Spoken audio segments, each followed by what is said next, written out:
नमस्कार मंडळी, स्वागत आहे तुमचं दीक्षाच पीसफुल किचनमध्ये। तर आज मी आपल्यासोबत घरात पडलेल्या साहित्यांचा वापर करून आपण नवाबी सेवई कशी बनवू शकतो त्याची रेसिपी मी आपल्यासोबत शेअर करणार आहे। खूप सोपी आहे आणि अजिबात आपल्याला काही एक्सपेन्सिव्ह मटेरियल लागेल याचं काहीच घेणं देणं नाही।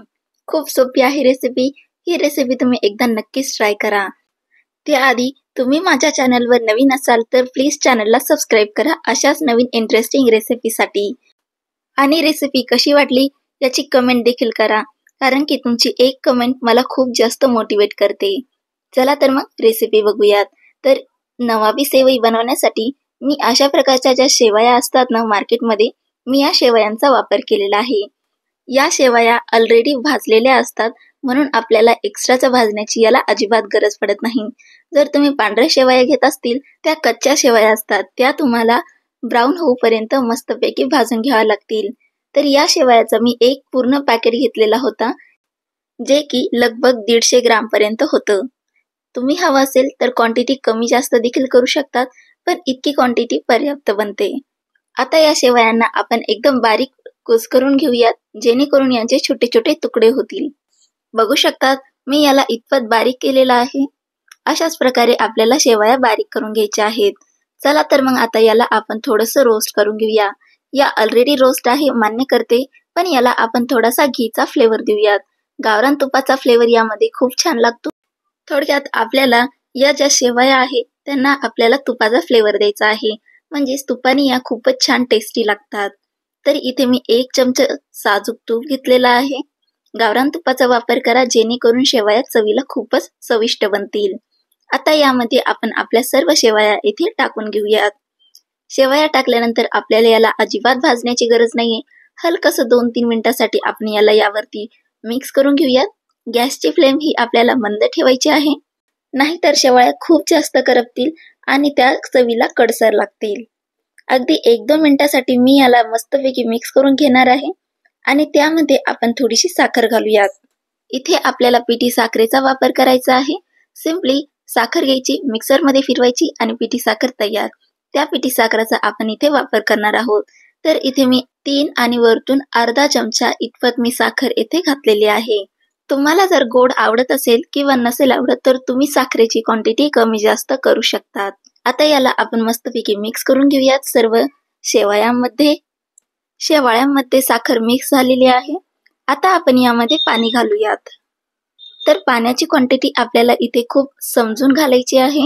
अधिक पाणी देखील घालायचं नाही आणि अधिक कमी देखील घालायचं नाही। मी इथे 1 कप पाण्याचा वापर करणार आहे, पण इथे मी थोडं थोडं पाणी करून इथे घालणार आहे। आधी मी इथे अर्धा कप पाणी घातलं होतं। हे पाणी आटून झाल्यानंतर आपण बाकीचं पाणी इथे घालून घ्यायचं आहे। जास्त पाणी जर झालं तर शेवया या अधिकच जास्त चिकट होतील आणि कमी घातलं तर शेवया या कच्च्या राहतील। एकदम परफेक्ट मेजरमेंट आहे। 1 कप पाण्याने मस्त शेवया शिजून पण जातील आणि महत्त्वाचे म्हणजे सुटसुटीत देखील होतील। बघू शकतात शेवयांनी इथे अर्धा कप पाणी शोषून घेतलेलं आहे, पण याच्यामध्ये अजून थोडासा कसर आहे। तर यामध्ये मी जो अर्धा कप पाणी उरलेला होता तो इथे मी घालून घेणार आहे।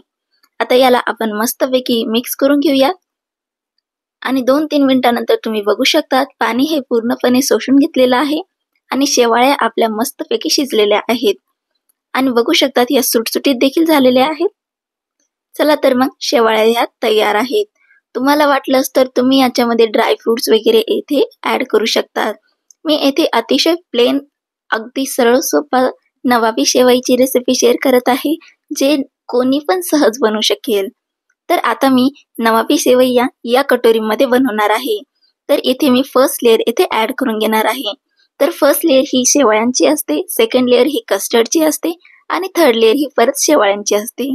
तर इथे आपण सर्वात आधी फर्स्ट लेअर सेट करून घेऊयात। तर त्यासाठी मी इथे दोन्ही भांड्यामध्ये थोडी थोडी शेवया काढून घेतलेल्या आहे। तुम्हाला वाटलंच तर तुम्ही या शेवयांची थिकनेस कमी जास्त करू शकतात। जर तुम्हाला शेवया जास्त आवडत असतील तर मोठी थिकनेस ठेवा आणि कमी आवडत असतील तर पातळ थिकनेस ठेवा। आता आपण या शेवयांना अशा चमच्याच्या किंवा वाटीच्या मदतीने असे प्रेस करून घेऊयात, जेणेकरून हे मस्तपैकी सेट होतील आणि एकमेकांना चिटकून राहतील। म्हणजेच आपल्या कस्टर्डचा बेस इथे तयार झालेला आहे। बघू शकतात काही अशा प्रकारे आपला बेस तयार झालेला आहे. अशाच प्रकारे मी दोन्ही वाट्या ह्या प्रिपेअर केलेल्या आहेत. आता आपण याला थोडं साईडला ठेवूयात. हवं असेल तर तुम्ही याला फ्रीजमध्ये देखील स्टोअर करू शकतात. आता आपण येथे कस्टर्ड बनवून घेऊयात. तर येथे मी 1.5 कप इतपत फुल फॅट मिल्क घेतलेला आहे. फुल फॅट मिल्कनी आपलं जे कस्टर्ड आहे ते खूपच क्रीमी आणि रिच बनतं. शक्य असेल तर फुल फॅट मिल्क घ्या किंवा तुम्ही उकळलेलं दूध देखील येथे घेऊ शकतात. यामध्ये 3 ते 4 मोठे चमचे आपण पिठी साखर घालून घेऊयात. साखरची क्वांटिटी तुम्ही कमी जास्त करू शकता. हे मिक्स करून घ्यायचं आणि यामध्ये आपण आता 4 चमचे कस्टर्ड पावडर घालूयात. तर मी येथे व्हॅनिला फ्लेवरचं कस्टर्ड पावडर ॲड करत आहे. तुम्ही शक्य असेल तुमच्याकडे जो फ्लेवरचा कस्टर्ड पावडर असेल तो देखील येथे घालू शकतात किंवा कस्टर्ड पावडर नाही घातला तरी चालेल.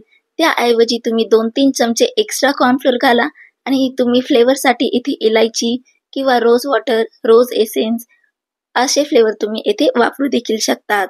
याला मस्तपैकी आपण मिक्स करून घेऊयात. लक्षात ठेवा ही स्टेज आपल्याला गॅसच्या खाली करायची आहे, म्हणजे गॅस न चालू करता आपल्याला ही स्टेप करायची आहे. कारण की कॉर्नफ्लोअर हा गरम दुधात गेलं की लगेचच गाठी पाडण्यात सुरुवात करते. कस्टर्ड पावडर मध्ये बऱ्यापैकी कॉर्नफ्लोअर असतो, त्यामुळे याला थिकनेस येतो. आता मी याला मस्तपैकी मिक्स केलेला आहे. आता हे मिक्स झाल्यानंतर आपण याला मंद आचेवरती फ्लेमवर ठेवून देऊयात, ज्यामुळे आपल्याला हे शिजवायला अधिक जास्त वेळ अजिबात लागणार नाही. अगदी 2 ते 3 मिनिटांमध्येच आपलं जे कस्टर्ड आहे ते तयार होऊन जाईल. 5 ते 7 मिनिटांमध्ये. पण लक्षात ठेवा ज्यावेळेस तुम्ही याला फ्लेमवरती ठेवाल त्यावेळेस आपल्याला याला कंटिन्युअसली स्टर करायचं आहे. बघू शकतात 4 ते 5 मिनिटांनंतर हे थिक व्हायला सुरुवात झालेली आहे. आता हे शिजलंय की नाही यासाठी मी तुम्हाला ट्रिक दाखवते. हे असं काही रिबिन कन्सिस्टन्सी सारखं, म्हणजे असं ड्रॉपिंग कन्सिस्टन्सी सारखं हवं आहे. म्हणजेच आपलं जे बॅटर आहे म्हणजे डेझर्ट आहे ते येथे तयार आहे. मी तुम्हाला अजून एक ट्रिक दाखवते. जर ही अशी क्लिअर लाईन जर जात असेल म्हणजेच डेझर्ट आपलं तयार आहे. आता या डेझर्टला आपण लगेचच आपल्या शेवयांवरती टाकून घेऊयात. येथे तुम्ही तुमच्या आवडीनुसार कमी जास्त डेझर्ट येथे घालू शकतात, म्हणजेच कस्टर्ड पावडरचं मिश्रण येथे घालू शकतात. हे थंड झाल्यानंतर खूपच छान टेस्ट देतो. मी येथे 3-3 चमचे येथे एक बाउलमध्ये ॲड केलेला आहे. याने इनफ क्वांटिटीमध्ये कस्टर्ड आणि डेझर्ट हा तयार होतो.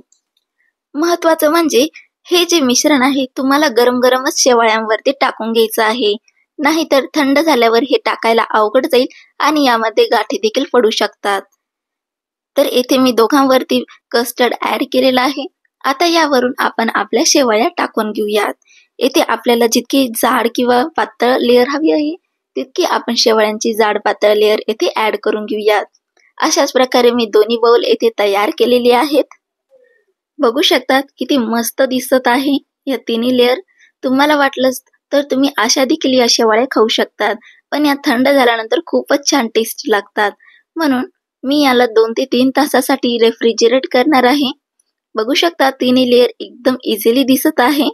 तुमच्याकडे जर अशा वाट्या किंवा काही नसेल काचेच्या तर तुम्ही अशा डब्यामध्ये देखील हा शेवाया सेट करू शकतात.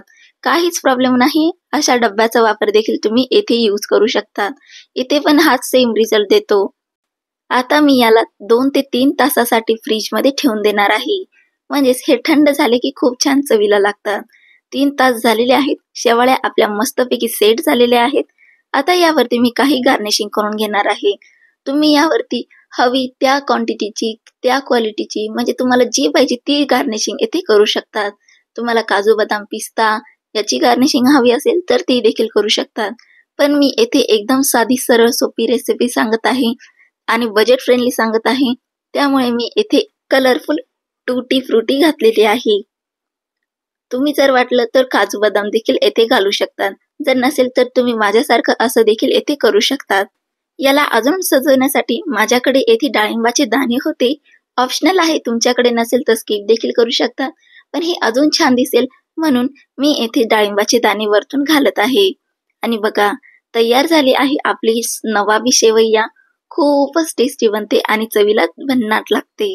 तर ही रेसिपी तुम्ही नक्कीच ट्राय करा या ईदवर आणि कशी वाटली रेसिपी मला कमेंट करून नक्कीच सांगा. मी शक्य होईल तितक्या कमीत कमी साहित्यांचा वापर करून ही रेसिपी आज तुम्हाला बनवून दाखवली आहे. आशा आहे तुम्हाला आवडेल. जर आवडली असेल, बजेट फ्रेंडली रेसिपी आहे, तर व्हिडिओ नक्कीच लाईक करा. चला तर मंडळी, पुन्हा भेटूया अशाच नवीन इंटरेस्टिंग रेसिपी सोबत. तोपर्यंत खात रहा आणि आनंदी रहा.